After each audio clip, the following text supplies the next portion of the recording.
Welcome back everyone to the Diary of an Immigrant. I'm Miss G and I'm so glad you're here for our second episode. Today we'll hear a deeply personal story from Sheila, a Filipina who left a comfortable life in Manila to chase her dream of marrying an American and found herself facing challenges she never expected. As you listen, I invite you to open your heart, hold space for her courage, and remember that behind every visa and every travel story, there's a human being with hopes, fears, and unspoken truths. Now, let's turn the page and listen to Sheila's story. Dear Miss G, magandang araw po Miss G and sa iyong mga taga-subaybay. Itago niyo na lang po ako sa pangalang Sheila, and this is my story. One I never imagined I would tell out loud, sharing every twist and turn of my journey other Filipinas can learn before they step out the door. I was in my late 30s at that time, a Filipina with a stable job, comfortable home, and a contented life in Manila. Yet in my heart, I carried a dream to marry a foreigner, settle abroad, and build a new life. Naging picky ako sa mga nakilala kong AFAM. Hanggang one day, a close friend na nasa Amerika na introduced me to their American family friend, Steve. Sabi niya, naghanap din daw si Steve ng magiging Pinay na partner. Our first video calls went well. Then he flew halfway around the world to meet me and my family in the Philippines not long after our initial chat. It felt like fate. He stayed for a few weeks as we really got to know each other. Right after he returned to America, he filed my fiancé visa petition. I was so ecstatic. Ang tagal ng waiting ng result, 8 months to be exact. But our communication continued despite the distance. While waiting, I dreamed of a new beginning. Dressing as a bride, exploring small US towns, starting our life together. When my visa was finally approved, I quit my secure job, packed my life into boxes, and said goodbye to my friends and family, hand in hand with hope. Steve bought my plane ticket, met me at the airport, and said, "Welcome home, honey." We video chatted right away, my family, and they were overjoyed that we were finally together. But a week later, Steve confessed, he had fallen in love with someone else, his close friend, months before I arrived. Nakita ko sa mga mata niya how sorry he truly was. Sinabi niya, "I didn't mean to hurt you, honey.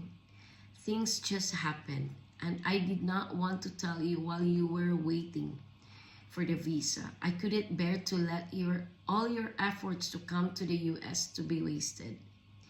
He offered $500 a month for me to stay with friends until I decided to return to the Philippines. I was shattered, ashamed, but too afraid to go home alone. For months, I lived with my Filipino friends, undocumented, unemployed, and silently grieving the life I'd left behind. Then Mike entered my world. Another Filipino friend introduced Mike. He knew my past and still married me, hoping our vows would create a legal pathway for me. But because I have overstayed already, I couldn't adjust my status without leaving the US and risking a 10-year ban. I moved into a tiny caravan with Mike. He worked as a prison guard.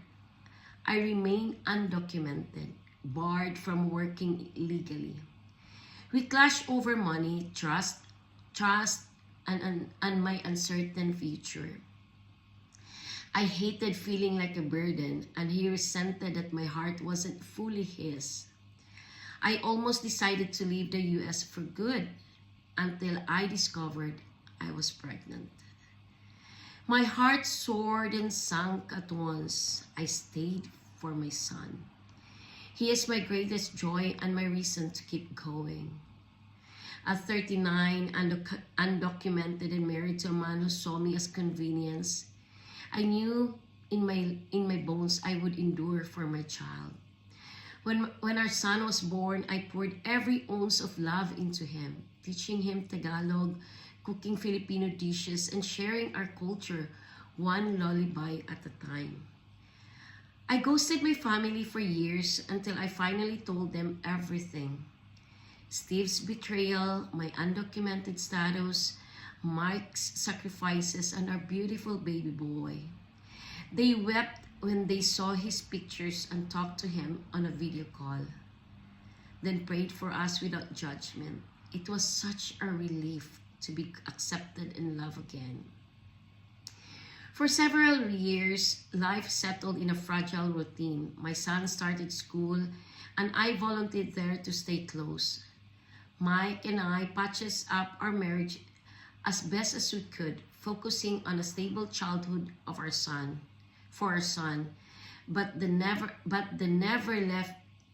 but fears never left me.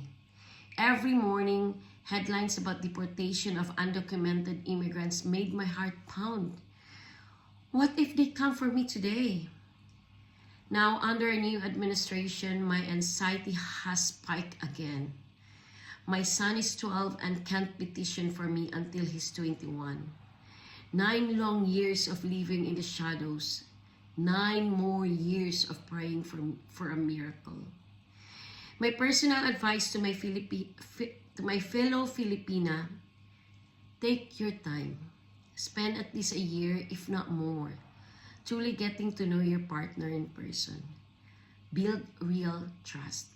Talk about money, family, and future plans openly. Don't rush. Visa processes can take months or years. Use the time to strengthen your relationship. Have a plan B. Keep savings, a support system in the Philippines, and clear legal options. Know your worth. You deserve honesty, respect, and true partnership, no matter where you're headed. Thank you, Ms. G, for giving me the space to share every detail, the heartbreak, the resilience of motherhood, and the unwavering faith that carries me. I pray my story will guide other women to choose paths of genuine love and security before they set foot in any foreign soil. With hope, humility, and unwavering faith, Sheila. Thank you so much for listening to Sheila's story and for giving space to her journey today. Her story reminds us that behind every visa stamp and fresh start, may mga unseen struggles, heartbreak, and fierce love of a mother. If Sheila's words touch you, please like, share, and subscribe. Feel free to comment, ask questions below. Your feedback strengthens our community of understanding and support. And if you have your own story to share, whether it's a victory, a challenge, or just a question, address it to Dear Miss G. Send it my way. Your voice matters, and it would be exactly the hope someone else needs. See you in the next episodes of The Diary of an Immigrant for another heartfelt letter. Hanggang sa muli, stay strong, keep believing, and remember, no matter how far we roam, we are never alone. Thank you once again. Bye.